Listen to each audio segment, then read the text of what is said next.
Vous le savez, les théories de complot, les informations fausses ou carrément mensongères circulent librement sur Internet. À Ottawa, les autorités médicales demandent plus que jamais à la population d'être vigilante.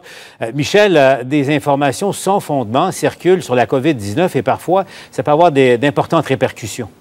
Oui, et on le voit dans une étude qui a été rendue publique par l'INSPQ, l'Institut national en santé publique du Québec. Paul, ils ont réalisé des sondages au cours des derniers mois pour se rendre compte que finalement, il y avait le quart des personnes sondées au Québec qui croyaient à une théorie du complot, celle selon laquelle le virus de la COVID a été créé en laboratoire. Et on apprend aussi là-dedans que le tiers des répondants qui pensent que le gouvernement cache de l'information.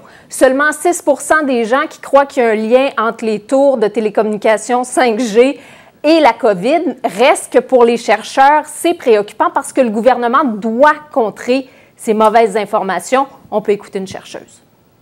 On a vu, entre autres, dans les réseaux sociaux, l'histoire que porter le masque pourrait amplifier nos symptômes de la COVID et même nous rendre plus malades, alors que c'est évidemment pas du tout vrai.